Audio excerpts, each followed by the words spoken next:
Hello, everyone. Thank you. Thank you. Thank you. Okay, quiet. That's enough. This is a podcast by my dad and my uncle. They talk a lot about music, like a lot. So please sit back and enjoy. I think they are going to start in about 14 seconds.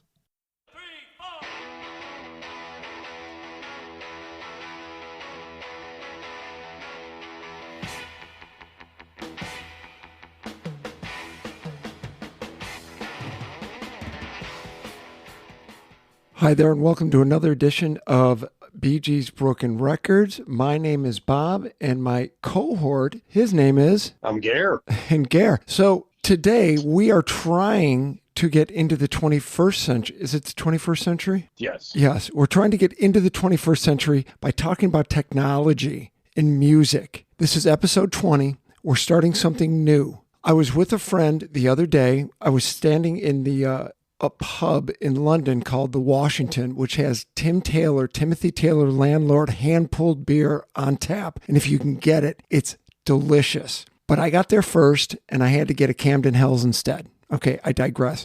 He walked in and he looked at me and he said, "First, I got to tell you, BG's Broken Records is freaking awesome." Of course.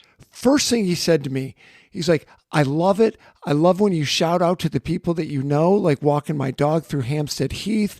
Hello, Henley. Hello, Ted."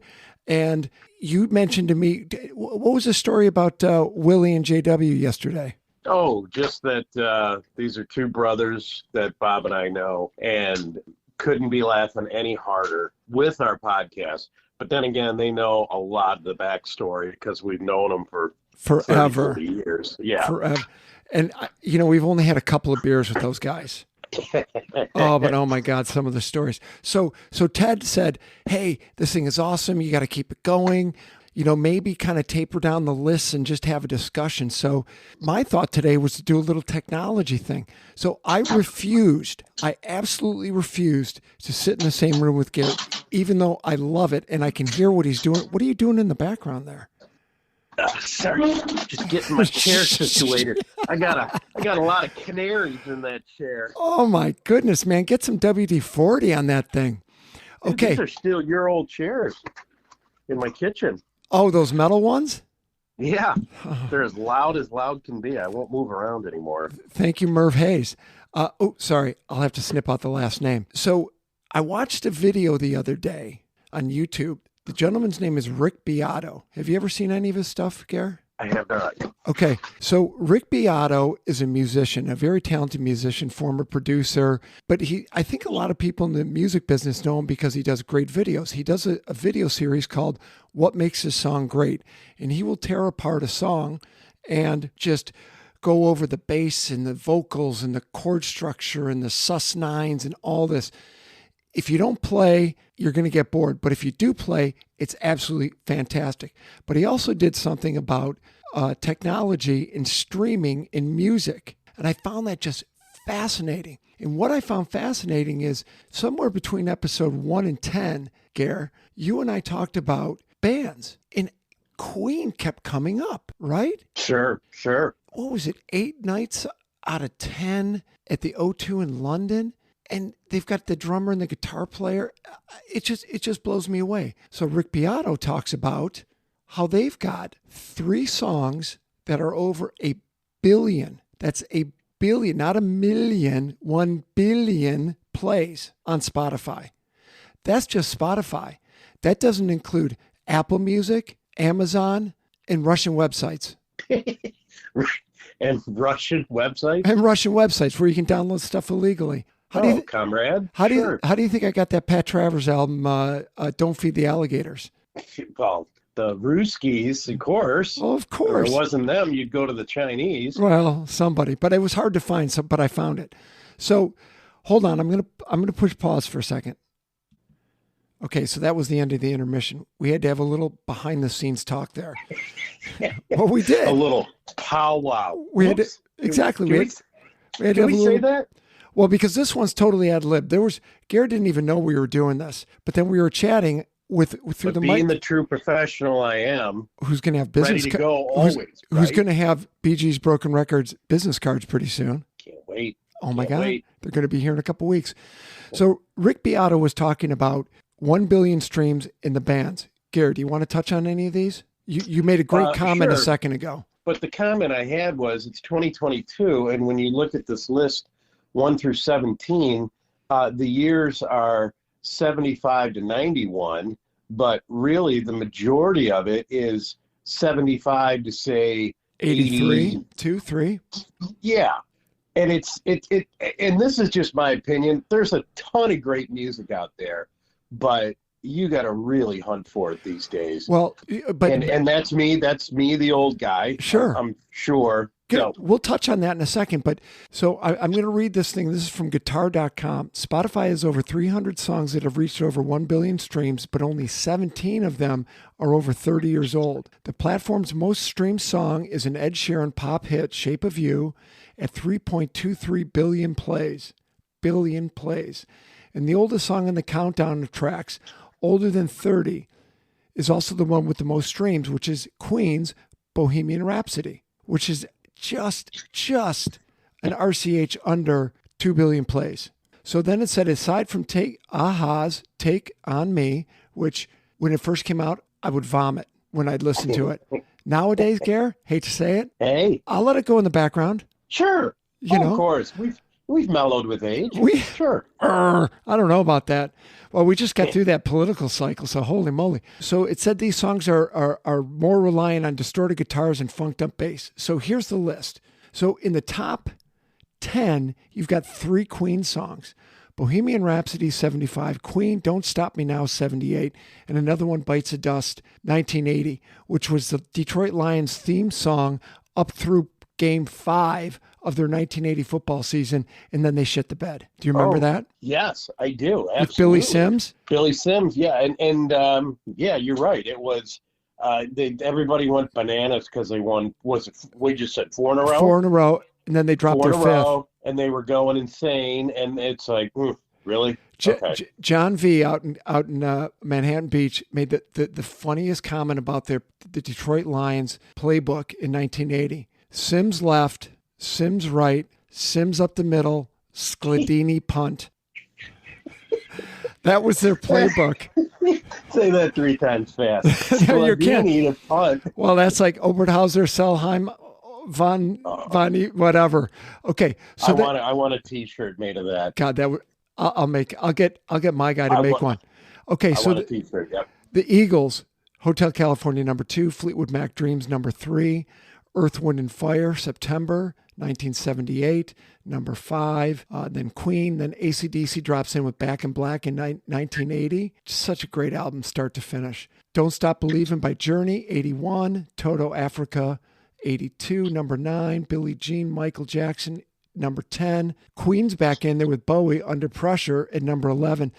Who was that? Who was that guy? Now, Detroit radio used to have, I think he was on 106.7, so it was W4 FM. And wasn't it right. Was Steve Dahl in Detroit in the early 80s? Yeah, but Steve Dahl was on with Rocky 99.5 WABX. BX. Okay. Before Steve Dahl moved on, obviously, to Chicago. But, so wait a minute. Steve Costan was on. Who did the satire of Under Pressure when Reagan was going up against Brezhnev, and he said, and they changed it to Under Brezhnev. Under Brezhnev, doom doom doom doom. Oh, I don't know, man. Okay. Howard Stern was on W4 for a while. Was he doing it? I don't know if it was him. Okay, so Queen and Bowie, Police, Every Breath You Take, Aha, Take On Me. So that's 85. And Garrett, your point's well taken here. Then you got Bon Jovi, Living on a Prayer, 86, Guns N' Roses, 87, Thunderstruck by AC/DC, number 9, number 16 at number 1990, and Nirvana, Smells Like Teen Spirit at 1991. But take the top 10, 75 to 82. Exactly. And it's 2022. Right. And those are the billion downloads. But what does that tell you about but that's also music? the guitar. That's guitar-driven music. True. Okay. True. So now, Gare, let's go to that other tab, right? So this is from Wiki, my new buddy Wiki, and he tells me. So Gare, I don't even know a song by these guys, any of these guys. So you've got Ed Sheeran, Shape of You, 3.2 million plays. The Weeknd, Tones and I, Post Malone, Louis Capaldi, Post Malone, Drake, the Chainsmokers. I've heard of the Chainsmokers. Find that a funny ass name. Imagine Dragons. Imagine Dragons. And again, what I said before, that Ed Sheeran, man, that is one talented kid. Billie Eilish. But you know what? My kids listen to everything in headphones. When I was growing up, every room in my house, 4 bedrooms, kids' bedrooms, had massive stereos. And you had the volume wars. Oh, just trying to drown out your brother or sister's music with yours. When Doug and I was up in the attic, living in the attic, and he came down in 1975, he left Kiss Alive 1 on during dinner on the 3rd floor, and I could hear it. Wow. Yeah. I'm surprised my dad didn't shove a boot up his hiney, but, whatever. But it was all stereo wars. And then my sister, she ended up getting a monster stereo too. Really? No, yeah. Yeah, she had these massive speakers. She had a really good system. And then I bought one off of Fred. I think Fred took a little advantage of me with that $100. But I digress. Okay, so here's the artist. Honestly, Gare, I'm looking at the titles. This streaming shit is a young man's game, man.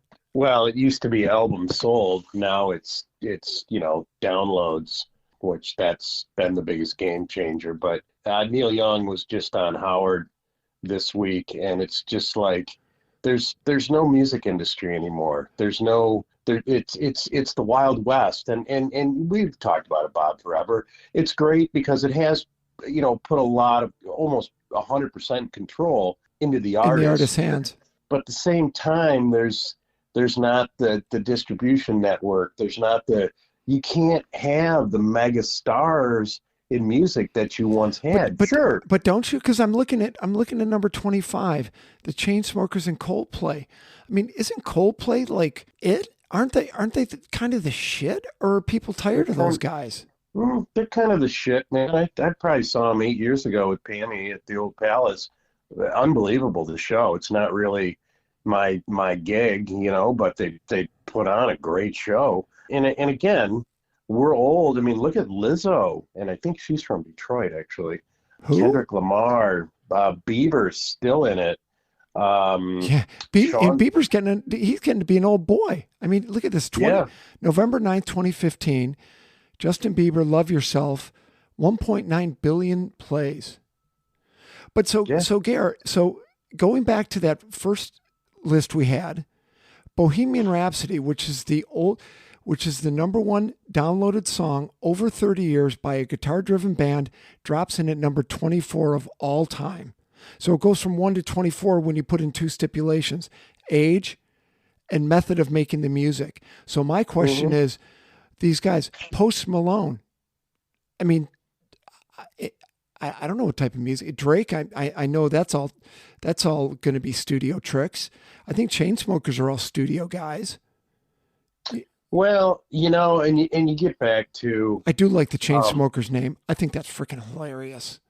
Right. But, and I'm not saying this are good or bad. If we sit here and talk about music and, that's so bad, hey, you're a bunch of old guys, go stick your head under a rock. But gone are and we grew up in the era of the singer-songwriter. And now it just seems like mass-produced, factory music. Not all, but the emphasis isn't on the singer-songwriter anymore, and that's when you had the passion, I think. Well, I agree. Remember the days of and I want to cover this. I'm telling you. So I sent Gare a text the other day saying I saw something about Suzi Quatro, hometown girl, did good. I lived above her brother Mike in a flat for 6 months. That was strange. But she barely wrote any of her songs. There were 2 guys. I know not everyone. A lot of people have heard the name Boyce and Hart. They did a lot of work for the Monkees.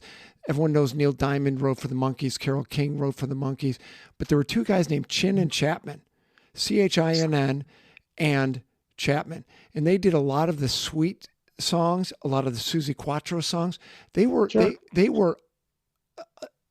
powerhouse. And I'm going to tell you right now, Sweet It's actually The Sweet because it was originally The Sweet Shop. Their album, which is kind of like the Buzzcocks Singles Going Steady, their album Desolation Boulevard is all greatest hits. It's all their singles. It is such an MFing fantastic album. Desolation Boulevard by Sweet. Everyone knows Fox on the Run and Ballroom Blitz, but there's way more to it. Okay.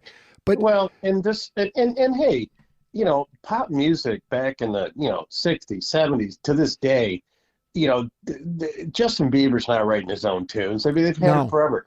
Country music, Tim McGraw, married to Faith Hill, he doesn't write his own music. So it's across all genres. Oh, sure. But we need to do a podcast on, you know, take this list, take the top 50, top 25, and just really delve into who writes their tunes and who doesn't. Oh, exactly. I'm telling you today, Bob, we're going to find it's going to be a very, very small minority that writes their music or has anything to do with it. I mean, and I don't know the answer. It's like Taylor Swift. No way. No, I think she might write a couple of them, but man, you've got so much filler out there. You've got totally, you know, and as I've mentioned before, I'm a huge Beatles fan, and they would release singles. The Stones would release singles. Everybody released singles, probably up through, I don't know. Did Zeppelin release singles? No idea. I don't know either. I remember getting on my bicycle. Tommy and I were getting on our bicycles, right, all the way from our house to Harmony House, right? Figure out which Beatles had the best A and B side to get the most for your $1.09. Mm-hmm. And I wish I saved them. Oh, by the way, Gare, I bought that Bob Marley Zippo Lighter album. Yeah, you showed me a picture of that. That thing, that's some good packaging. It's mint. Wait till you come over and see it. So then going back to this list on Wikipedia, even Eminem comes in at number 75, right? Lose Yourself. That's pretty far down for Eminem. It is pretty far down. And I just saw a thing too. You can there's Eminem 8 Mile Tour. They'll take you by the trailer park. They'll take you down 8 Mile. They'll take you down to the big Cow's Head on Mac and Chalmers. So we know just all for that. your Eminem fans out there. We know all that. We've been there. We got to take people by the giant tire. Yeah, the Michigan Theater. That's a parking deck only in Detroit. I knew a guy who was in from Hong Kong, and I said, you got to check out this tire. He's like, oh my God, that's the weirdest thing I've ever seen. No, he said it in Chinese, but I still understood what he was saying. Well, yeah, Chinese tire. Yeah, right. Yeah. So, you know, that's why I think in episode 18, I mentioned that Gary and I are trying to listen to 250 songs, lost rock songs that you've got to hear. I mean, it's not rock, it's blues, it's adult-oriented rock, et cetera. I think we've got to listen to a couple of these lists of newer songs and get a little caught up. But man, nothing's popping up. Arctic Monkeys, I think they just put out a new album. Never heard any of their stuff. Or did Matt T send me something on that? I think he did. I think he sent me something on that. But I digress. Okay, listen, we're going to take a quick pause. We're going to come back after the pause with another subject and continue on remotely from 2 undisclosed locations in the Metro Detroit area. You good with that, Gare? I'm good with that. Okay, hang tight, everyone. Okay, thanks for hanging tight. We're back now. It's been only a couple of minutes since we took that quick pause, but in that quick amount of time, I was able to, because of technology, teleport myself all the way to Gary's house. Well, what? Doesn't that sound better? I like that, yes. I'm telling you, it was like, hey guys, can you take a quick pause? And all of a sudden, snap of the fingers. We go from west side to east side. Oh my God, it's unbelievable. I even made it across the 8 Mile border. So we were just going on for a long time about Spotify and the plays and all that stuff. And we were discussing, you know, the Ed Sheeran and, you know, at 3 billion plays and the Queen and the da-da-da. I just want to finish this one up with old rockers. And I'm going to tell you why in a second. So you and I saw 2 concerts recently. Correct. Echo. Heaven 17. Heaven 17 and Echo and the Bunnymen. Correct. Right. How many times have you seen Echo? I've seen Echo 4 times now. Okay, so did Ian McCullough ever sit down during the concert? No. And he quit smoking too, which his voice sounds better. It does sound better. He sat through the whole concert. He did, but for this guy, so those guys are maybe our age or a little bit older, which means they're like 27, 28. I think he just screwed up his back as opposed to just being Old. Johnny Winter. I've got an issue. I can barely walk across the stage. Please put my guitar on me. So that's another perfect example. So we go down to the Majestic Theater on Woodward in Detroit. Correct. 04, 05? I'd have to check my board. Long time ago. So Yes. it was you, Chip, and I, and they walked Johnny Winter out. And this is a neurological disease, but I think all the heroin. Oh, he baby steps, couldn't even put his guitar on him. Yeah. But as soon as they plugged him in, Oh, he he was was on unbelievable. fire. Unbelievable. So a couple weeks ago, I saw Peter Frampton, right? Last tour of his, because he has a neurological disorder.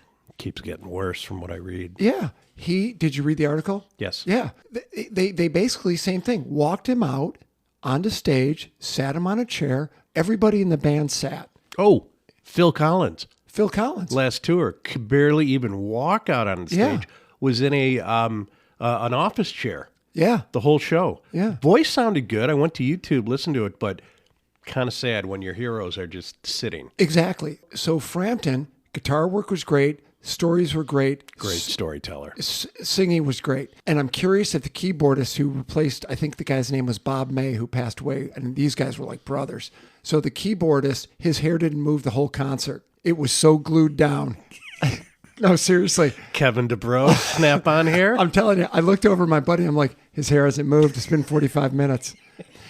So Gare and I, 10 years ago, went to see Seeger. Oh, he 09, 10? 09, 10. Okay. Something like that. In the audience members are coming in walkers and wheelchairs. Correct. It was tough. I will say this, so Seeger, one of the tightest bands I've ever seen in my life. Oh, for sure. Ever seen in my life. Those guys, boom, boom, boom, little talk, boom, boom, boom, encore, thanks a lot, good night. Yep. They've been in the band for 38 years. They've been in for 26. They've been in for da-da-da-da. Hey, there's Don Brewer. Hey, Don Brewer, you're still a jerk. But again, Bob Seger, all he has to do is just throw a look over. Everybody they knows know it. what to do, where to go, Right. what to play. That Right. was a fun. And who warmed up? The Bob? Rockets, one of the greatest unsung bands from Detroit history ever.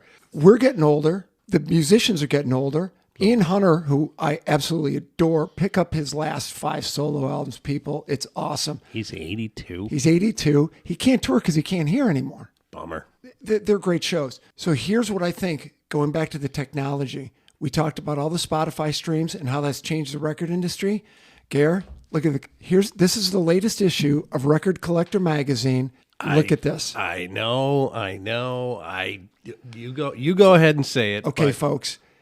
It is a holographic concert by ABBA. No. Listen to this. So I actually talked to a guy who went to this show. Where was this? Some out near London City Airport over in the UK. Okay. So I think they've got a residency there. I think it goes into 2023. I don't know how long it's going to go. He said they had a live band in the orchestra pit or on stage.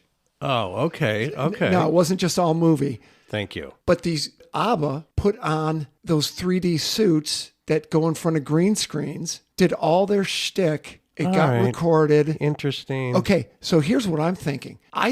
ABBA, and go back to our very first episode, we were talking about money and singers and how 2 of these people showed up at over $300 million in net worth. Oh, yeah. Right? Yeah. I'm just telling you, here's what I foresee in the future with technology. You get a residency, you pick a theater, pick the Punch and Judy, the former Punch and Judy in Grosse Pointe Park. Had a little orchestra pit. You put a band in there that can play Stones tunes like nobody's business. You show up on a Monday, you can hear 64 to 66. Tuesday, you can hear 66 to 70. All right. Wednesdays getting my arms around it a little bit more. You can go see the Stones from 77 or 8 at Masonic. You can see, you could see, that'd be a great place to do it, Masonic. You could go see, Wednesdays are Exile only. And as we said offline, Mick Jagger, who constantly enjoys that revenue stream. Big time. Of everything that is Stones.